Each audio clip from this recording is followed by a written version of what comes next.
Yes, now. Okay. So could you please introduce yourself? Sure, man. Thank you. My name is Jashpal, and I belong to Jammu and Kashmir. Basically, I live in Jammu, and I have completed my Bachelor of Arts, then pursued Masters in Political Science. Currently, I'm thinking to join for higher studies, like doing PhD, something like that.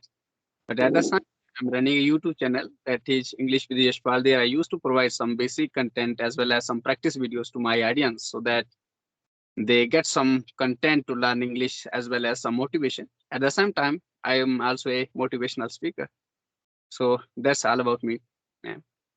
Okay. So it's good to hear about you, Yash, that you are a motivational speaker also. And Yeah. I think you must be aware about my introduction as you have already seen few videos of mine. So there is no need of my introduction. Okay, so like I'm very fond of motivational speakers. Am I audible, Yash? Yes, but I just want to know a little bit more about you because it is easy for me to I think talk about if I have little bit idea about the hobbies like that, the education thing. Yeah. Let me introduce myself. So my name is Isha Goyal and I'm connecting with you from Uttar Pradesh, Ghaziabad, and I had completed my bachelor's of education and now I'm pursuing my master's of education. I'm also a little bit busy nowadays in my dissertation work. I hope you must be aware about what is dissertation as you are going to pursue your PhD itself. And I am also thinking to pursue my PhD as I am now in MEd fourth sem. So they were saying that you will be eligible after completing your MEd itself for PhD. Okay, so let's come to the motivational speaker part. I just love to hear motivational speakers, and one of my famous motivational speaker is Sandeep sir. Have Yeah. you uh, Idea. Yeah. have you heard about him? Yeah. Because even before you spoken out the words, I was thinking, okay, she's going to speak about Sandeep Maheshwari because yeah. He is an amazing motivational speaker. So, what sort of topics do you truly find yourself engaging that you want to speak on this particular topic? And have you ever taken motivation sessions for a larger group, like in colleges, schools, or only on YouTube? You are taking these type of sessions. Okay, ma'am. Basically, my journey of motivation started when I was preparing for some exams earlier. I think 2 years back. So, especially, I think I came across to the people who are, were preparing for UPSC, and even they did not clear it after, giving so many attempts. Even they cleared mains, but not, able to sit in the interview. So during that time, they also we used to discuss these kind of things, and I realized, okay, because I'm the person like they are, but I did not face the things that they are facing. So they, you sometimes very not often, but try to approach me that okay, try to us guide us. So at that time, I started my this approach because I used to read a lot of books and the personalities like Mahatma Gandhi, Dr. APJ Abdul Kalam, Swami Vivekanand, and many more. The philosophical things are there as well. So that's where this journey started. So I made them realize that basically I want to make it very clear that motivation comes from the clarity of mind. If you are clear about what the things are going on, and if you are not clear about the things, then I think there is no need or I think any kind of motivation for the persons.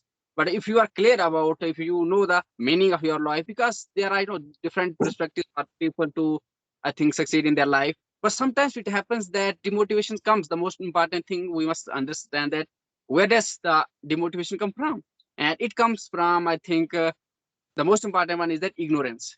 We don't follow our genuine passions that we have in the core of our heart. We just follow somebody else. Maybe suppose today I'm speaking some good English, and then people try to imitate me. Okay, it is need of the hour because they initially they need to imitate somebody, but this is just a language.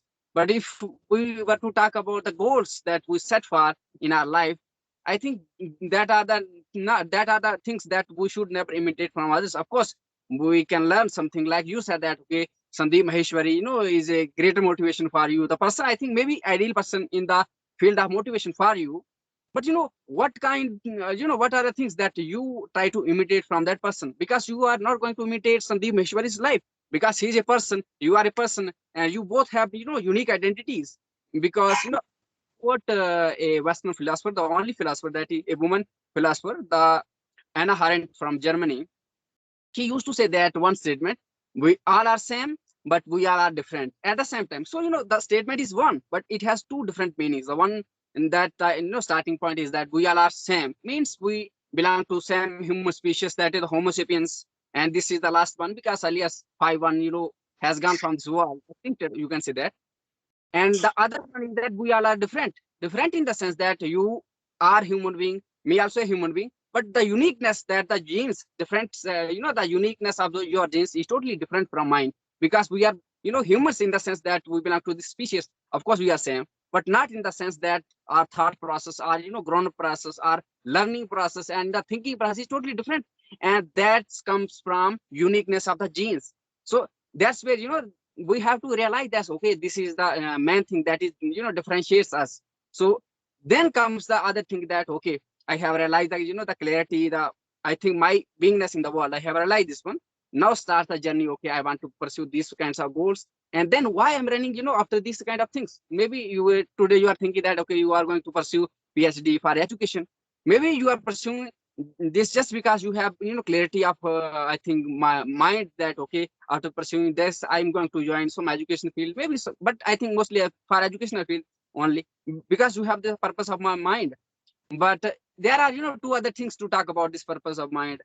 Whether you have only materialistic purpose, or somebody philosophical as well, like okay, that I'm not the person who is going to live forever. After a short period of time, I'm going to leave this one, maybe 100 or 150 plus, but that's the time that you are going to live on this earth. So that's where this journey starts. So the most important thing, we should realize that, okay, why we need motivation? Why we need, because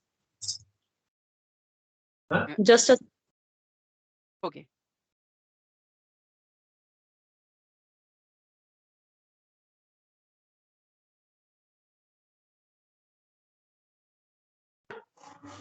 Yeah, So please continue. so we need to understand why we need motivation. Because I never try. Of course, when I was thinking to prepare for these kind of things, I was in a position that seeking some kind of motivation from the people. But once I realized, okay, this is not my I think field. I'm not the person going to work in this kind of arena. So then I shifted my goal, because I have realized the purpose of my life. Okay, I'm not the person to work run after Yes, this. yes, now I want to intervene, and I want to ask you that you was preparing at a time for UPSC. Am I right? Yeah, basically I quit that, but yeah, definitely I little bit, yeah, given my hand. You quit at the moment of mains or at the moment of interview? I never enter the mains. Yes, at the moment of mains. Yes, I have given only one, I think, prelims attempt in 2021. Then I prepare. Then after, yeah. Okay, so after prelims you quit, and how after how many year preparation you quit? And basically, when I given my first attempt in 2020, I just prepared after prepare for 2 months only, and then I tried, and then after I prepared wholeheartedly. Okay, I'm going to the I'm going to join these kind of things. But I prepared in a completely for 2 years, and then thinking to enter into the I think examination hall. But at that moment, I think gone through some experience of my personal life that is, I think very personal.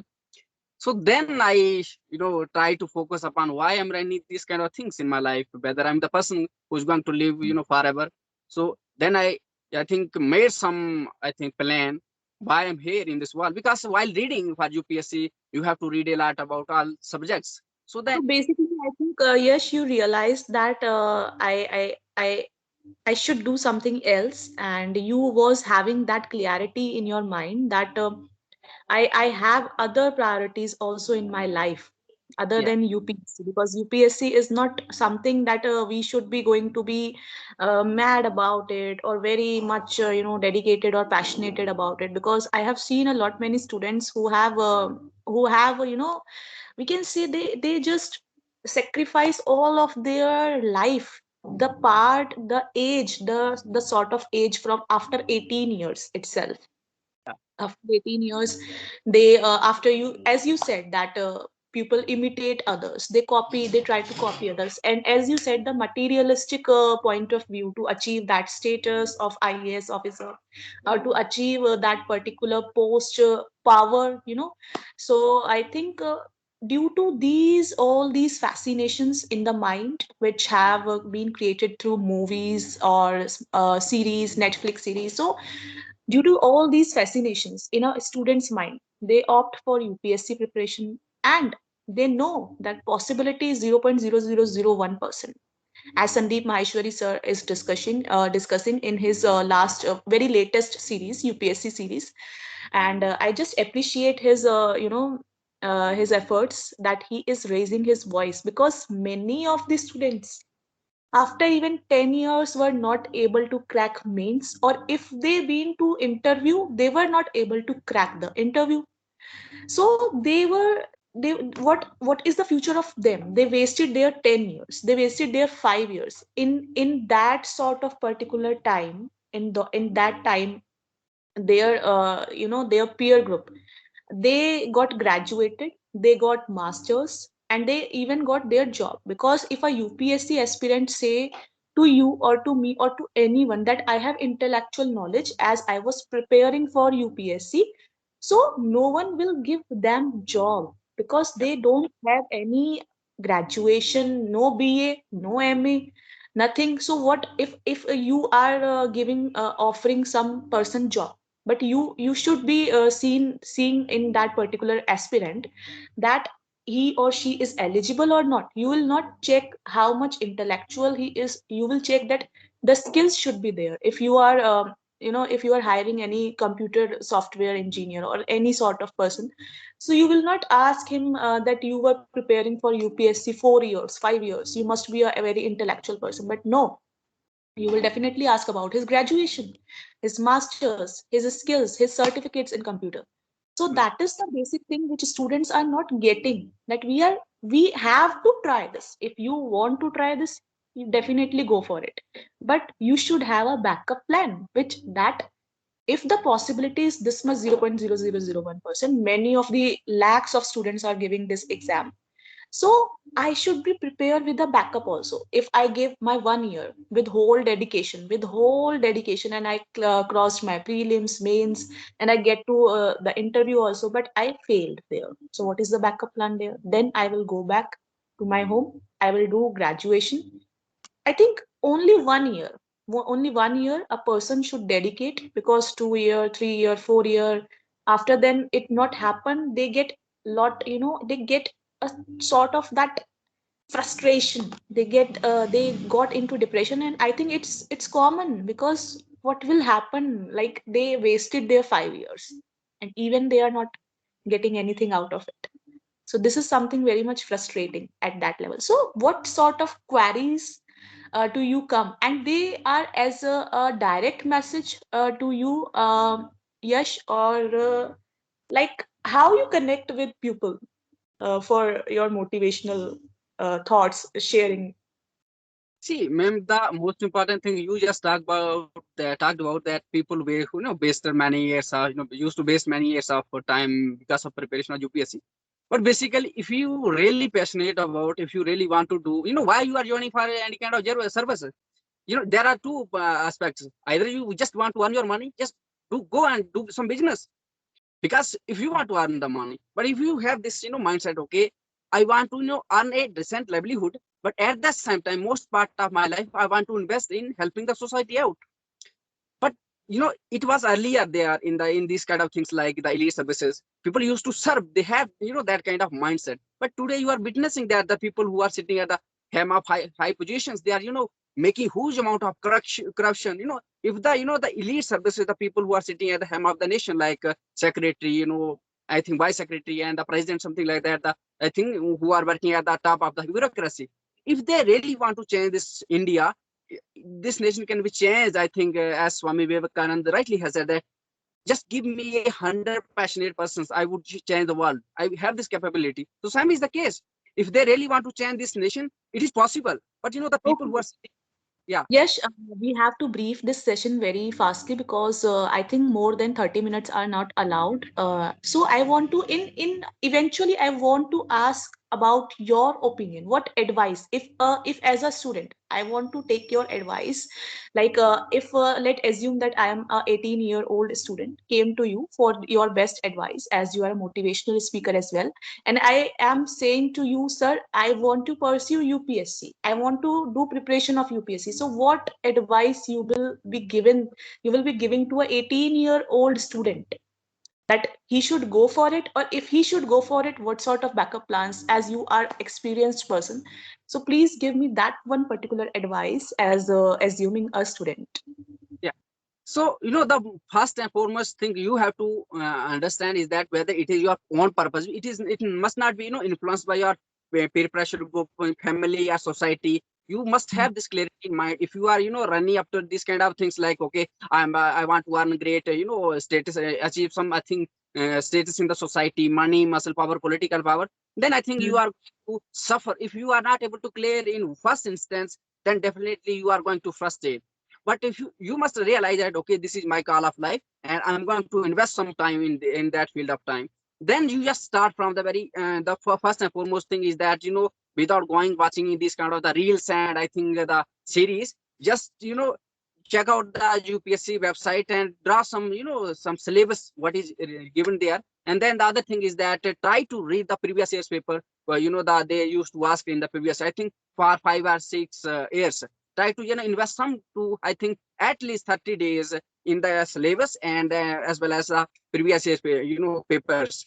And then make most of the things you have studied in the school, and then make a clear plan that, okay, these are the things that I have studied, I need only revision, I need to focus for this only revision purpose, not the basic concept clarity. But the other things that you are not, I think, fully clear about, just be clear with the concepts, and then I think give a try. But once twice it okay. But if you totally passionate about, but if you just want to earn some kind of money or status, something like that, then you have to have this kind of backup plan as well, because there are chances, because it depends upon your, I think, the level of study, the level of background. It also matters, because if you are belongs to, I think, rich, I think, luxury background, then you have all these kind of things. The basic things are very clear in your initial years. But once you, but if you belong to a village, the, I think, very poor family, then there are hurdles for you to clear it. Of course, there are exceptions, but it is not a very common case with the people, because, And but coaching, I think the coaching itself is very expensive, isn't it?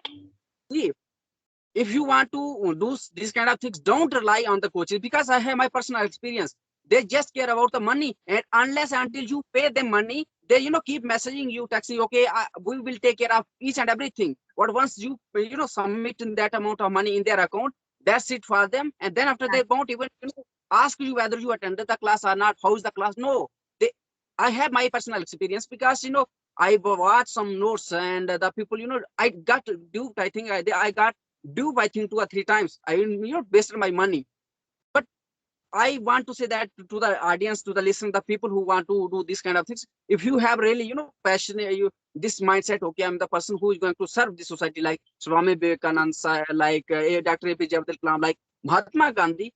Okay, this can be the field. UPSC can be field to serve the society, but this is not the only field. Because if I were to thinking that, okay, I'm the person, I should serve the society like Mahatma Gandhi, Swami Vivekananda. But for me, it is not the field. That's why I quit this, because I'm not the person who is running after money, running after power. Of course, I just have this purpose. Okay, I want to serve. So for me, another way can be, I think, one field to serve the society, and Okay. for me, that is education. Yeah. Yes, I got it. What you want to actually say, that a person, if entering into a UPSC preparation, they should not be be like getting power, status, money, or materialistic things. But if a person definitely or passionately wants to be an IAS officer, he should be worried about eventually developing his society. He should be worried about that he will do something new, for do something benefited, which will benefit the society.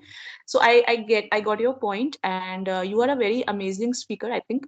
And thank you for giving me this opportunity, Yash, for having a conversation with you. And I just wish you all the very best for your future and for your PhD. pursuing if you are going to pursue?